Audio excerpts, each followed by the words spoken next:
Sino man ang nabubuhay para sa sarili. Before we start our discussion, let me ask you to join me in prayer and invoke the Holy Spirit to guide us in our discussion. In the Father, and the Son, and the Holy Spirit. Amen. Come, Holy Spirit, fill the hearts of your faithful, and kindle in us the fire of your love. Send forth your Spirit, and they shall be created, and you shall renew the face of the earth. Lord, help us in our discussion, guide us. Lord Jesus, we trust in you. In the Father, and the Son, and the Holy Spirit. Amen. Hello. Good morning, good afternoon, and good evening sa inyo lahat. Saan man kayo naroon. Mark Orcolio po. Ito na po yung ating 9th episode number 9. Ito na po yung last episode natin before we go for Christmas break. We'll see you again on January 2026. Itong topic na to is another exciting day for me kasi especially itong Mass na i-discuss natin kasi ito yung summit about our spiritual life. Ang tawag na dito ay summit, the highest form of prayer. Okay? So, ang three topics are deposit of faith or depositum fidei. Depositum fidei sa Latin. Tapos, number 2, yung sacred tradition. The big T and small T. Ano ba itong mga to? The magisterium. I-discuss din natin. Itong tatlo na ito, gagawa ako ng three-legged stool analogy. That's what makes our faith, Catholic faith, very stable compared to sa Protestantism na they only use solo scriptura, so single haligi. So that's what it means. Now, meron din tayong bonus na guest today, ang kaibigan kong si Romeo, my co-operationer. Ibabasahin ko na po itong una nating topic, ang sa paragraph number 84 ng ating catechism book. Nakalagay po dito, the heritage of faith entrusted to the whole of the church. The apostles entrusted the sacred deposit of the faith or the depositum fidei contained in sacred scripture and tradition to the whole of the church. By adhering to this heritage, the entire holy people, united to its pastors, remains always faithful to the teaching of the apostles, to the brotherhood, to the breaking of bread and prayers. So, in maintaining, practicing, and professing the faith that has been handed on, there should be a remarkable harmony between the bishop and the faithful. Yun po yung paragraph number 84. Itong deposit of faith. Ngayon, ano ba itong sacred number 2 topic natin na sacred tradition? Ang sabi po dito sa catechism, ang a big T tradition actually is a sacred tradition, capital T, refer to the essential and unchanging truth of the Catholic faith that come from God, either directly from Christ or through the apostles by the guidance of the Holy Spirit. These teachings, along with the sacred scripture, part of the single deposit of faith. Now, ano ba itong sacred tradition example? The Mass. Sa akin, that's the in the context. It is the sample of big T because it contains the Holy Eucharist. The celebration of the Holy Eucharist. And I will explain to you more about the Mass. Sa small T, ang sinasabi dito, little T tradition or the ecclesiastical traditions, these are disciplinary or cultural practices developed by the church over time. This tradition can be retained, modified, or can be abandoned. It depends on the church, one example of this is the rosary and divine mercy. Ang pagkakaiba doon sa big T, ang big T, it's unchangeable, it doesn't change. Itong small T, they can change. For example, ito sa small T, rosary, during the time of the Pope Paul, devout ito ng rosary, totus tuus, totally yours, sabi nga niya. He added another mystery, luminous mystery. Yun ang sample ng change na nangyayari sa small T. Now, number 3 na topic natin we will discuss is the magisterium. Paragraph number 85. The task of giving an authentic interpretation of the Word of God, whether it's written form or in the form of traditions, has been entrusted to the living teaching office of the church alone. Its authority in this matter is exercised in the name of Jesus Christ. This means that the task of interpretation has been entrusted to the bishop in communion with the successor of Peter, the Bishop of Rome, and now we have a new Pope, Pope Leo. Okay, so it's important that we have to submit ourselves to the teaching of the Catholic Church, the magisterium. Ito yung tinatawag na teaching authority of the Church. Ito po ang sinabi sa paragraph ng Catechism sa 1324, that the Eucharist is the source and summit of Christian life. Source and summit of Christian life. Ito po yung highest form of prayers na sinasabi nila, yung Catholic Mass, yung Holy Mass. And sabi rin dito sa paragraph number 1326, that the Eucharist celebration, we already unite ourselves with the heavenly liturgy and anticipate eternal life when God will be all in all. Ang sinasabi dito na kung ating ka na mas, para kang you have a foretaste of what's heaven like. Imagine nyo yun, para kang nasa heaven pag umating ka ng mas. Ganon ang dapat ang ating feeling kung nasa mas tayo. So really, Mass is so important, central to our faith. And I don't understand why people, especially Filipino Sunday Catholics, I don't understand why they complain and don't like to go to the Mass. Or nasa Mass, pero the mind is wandering in somewhere in Boracay or in other parts of the world. Yan ang di ko maintindihan. Ito ang observation ko sa mga Sunday Catholic. Pupunta sa Mass unprepared. Either late o no idea kung ano yung reading o anong gospel na babasahin sa Sunday Mass na yon. In fact, ito pa, may napapansin ako. Pupunta sa Mass, naka-short pant, nakakamisita, naka-chinilas. Oh my God. That's very disrespectful. Hindi po pwede yun. Talo pa tayo ng ibang mga religion, naka-kurbata, sila naka-kurbata, long sleeve. Why can't we do that? Because you're going to a big celebration, the Mass, where Jesus himself in the Eucharist will be there.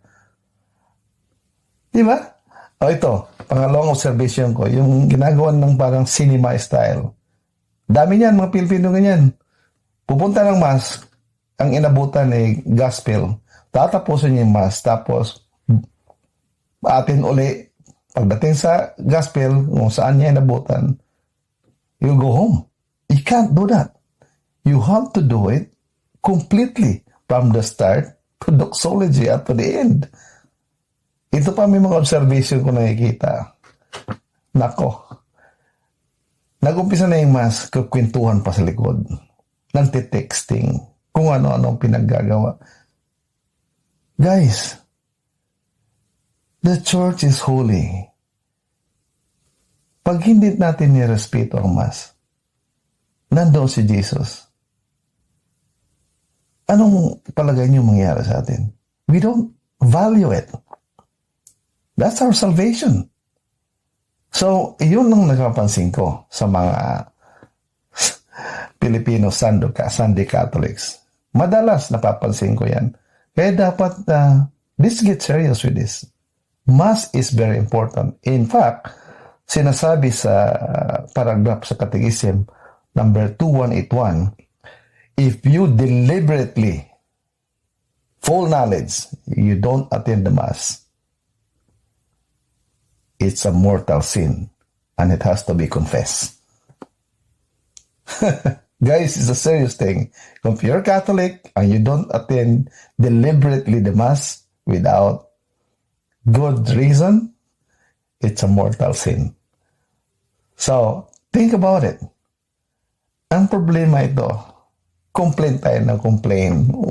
Yung iba narinig ko, pupunta ako sa Mass, wala naman akong napupulot dyan. We gain nothing. Well, kasi it's not the Mass. It's about you. You go there, not in anticipation, not excited to be there, to learn about our faith, to practice, to celebrate with Jesus. Yun ang problema natin. Hindi ko malimutan yung sabi ng mother ko. You go to the church, kasi ito isa pang complaint nila, ayaw nila ng pare. Ayaw nila ng celebrant. Ang sabi ng mother ko, you go to church not because of the priest. You go to church because of Jesus, the sacrament himself. As a Catholic, it's your obligation to attend the Mass and do it right. Oh? Guys, let us be truthful about this. Now, yung analogy ko dito na sinasabi, ito yung sa stool, yung chair. So, yung 3 pillars, yung tatlong ng upuan, yun ang sacred tradition, tapos yung Bible, and then the magisterium. Pag kayong tatlo is existent doon sa ating paniniwala, sa ating faith, that's very solid. That's important, essential. Any one of these is not there. So, ano mangyari? The stool will fall and your faith will crumble. So, yun lang ang analogy ko dyan. It's an analogy of yung 3 pillars of the stool. Importante na alam natin yung tradisyon, yung scripture, and of course, the magisterium. Okay? Ay, napakaswerte po natin. Kasama tayo ngayon mag-share sa ating discussion ang itong aking kaibigan, a devout Catholic at kaparisyonel ko sa Lead of Assumption. Kasama ko siya sa Friday group na lagi kaming nagdidebate. Nag-uusapan namin ito sa faith. As usual, ang pag-usapan natin yung catechism. Ang topic natin is apostolic tradition at saka source of divine revelation. Ano ba ang yung bahagi sa amin at may paabot natin sa ating mga followers. Marami na rin tayong followers. Take it away, Brother Romy. Apostolic tradition, yan palagay ko ay mga teachings ni Christ na pinaabot sa atin through pinili ng mga apostles niya dahil may mission siya sa mga apostles niya, di ba? Kaya parte ng catechism natin is based on the apostolic traditions where it has been passed down through generations. The Holy Spirit, I mean, hindi naman magagampanan ng mga apostol yung mission the Holy Spirit. So, yan ang pagkakaintindi ko ng apostolic traditions. Yung divine revelations naman, palagay ko dalawa yan, di ba? Divine revelations. Okay.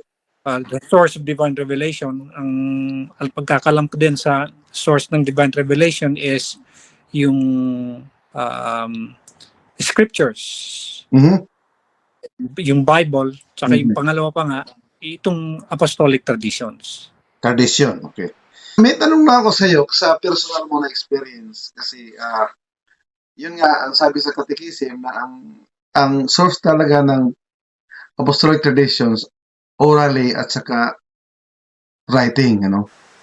Started orally and then the scriptures. Ngayon ang tanong ko sa iyo sa personal mong experience, alam mo sa ating mga Katoliko, bihira ako makakita ng mga Katoliko nagdadala ng Bible sa trabaho, sa kung saan man sila magpunta, na nakikita natin sa ibang relihiyon, ano, na talaga sila dala lagi ng Bible, di sila nahihiya. At talagang magpo-proclaim sila sa kanilang paniniwala. Ano sa palagay mo ang dahilan bakit mga Sunday Catholics na katulad ko, halimbawa, bakit tayo kuminsan to make it straight na to the point, nahihiya tayo magdala ng Bible. Hindi tayo sanay magdala ng Bible. Bakit ang mga Katoliko ganon sa palagay mo? Mga religion na sabi mo nga nagdadala ng Bible sa simbahan, they believe in the scriptures alone. Diba? Solo scriptura. Pero sa Roman Catholic Church, scriptures and the apostolic traditions is what makes us different from everyone. Right. So mahirap mag-interpret ng Bible pag wala yung guidance ng simbahan. Kasi yung mga group, kasi marami namang grupo yung Catholic na na gumagawang grupo tapos nagba-Bible study, okay lang sa akin yan. Ang ayaw ko lang mangyari yung gumawa ka nga ng maliit ng Bible group and at some point in time sasabihin niyo magtiwalag tayo sa simbahan kasi I think we know better. We know better than the priest, we know better than the Catholic faith, di ba? Yun ang mga iwasan natin. Yun nga Brad, tama ka, I share your sentiments. Kaya ako lagi kong sinasabi catechism, alam niyo bakit? Ang napansin ko sa catechism book, hindi ka maliligaw kasi nandoon yung guidance ng catechism kung anong verses ng Bible na babasahin mo.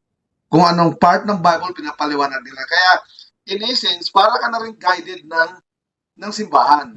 Kasi sinusunod mo. Kasi if you read the Bible by itself, napakahirap, maliligaw ka talaga. At saka boring.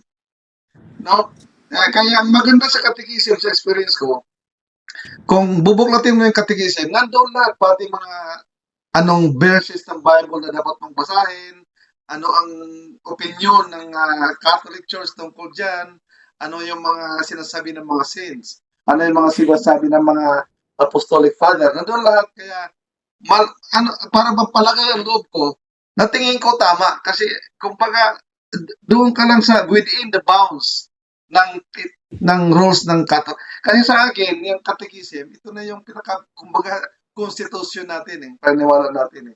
Anything outside of that, ay hindi ko napupuntahan. Catechism, alam natin na itong teaching ng simbahan na ito ay talagang pinag-aralan, inaral ng mga expert, pati mga bishop at mga pope, approve ng Vatican yan.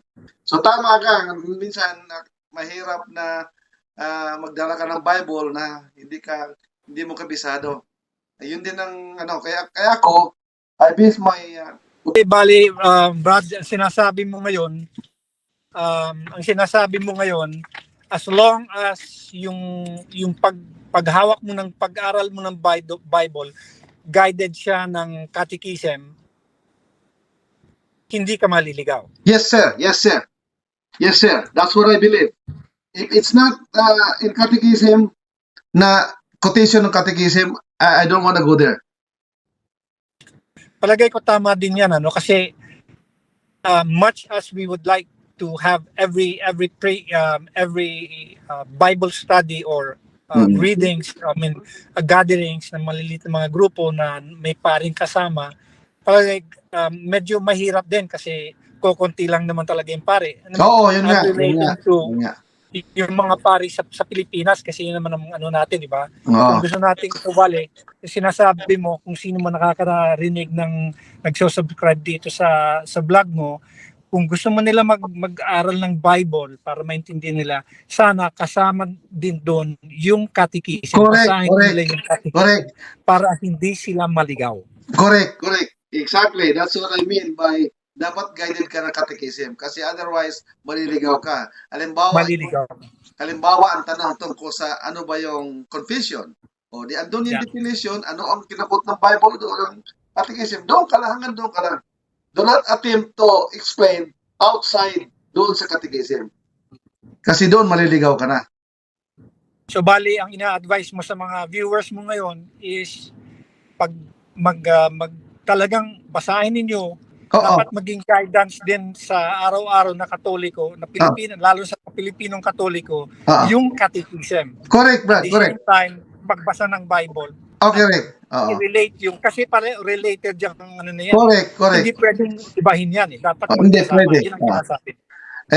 Andoon lahat ng turo, mula nung papanganak ka, from baptism, hanggang sa mabuhay ka, hanggang sa lumaki ka, hanggang sa mag-asawa ka. Questions about anything, abortion.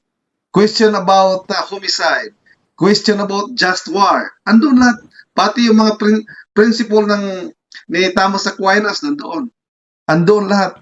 Pero pag binasa mo yung Summa Theologia ni Thomas Aquinas, napakalalim basahin. Pero pag binasa mo sa catechism, sinisimplify nila. Kinukuha lang nila yung portion that is important. Parang gano'n.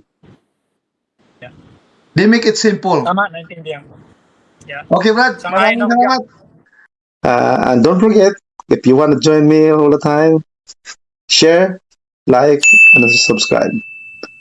Okay, before we go, can we pray together so that we will see each other again, hopefully. In the Father, the Son, the Holy Spirit. Amen. Thank you, Lord, for our time together in this podcast. And I pray that we will see each other again next time on our next episode. Again, this is Mark. Bye-bye. May God bless you all. Adios. At tinipon ng Diyos na kapiling niya sa ating pagmamahal.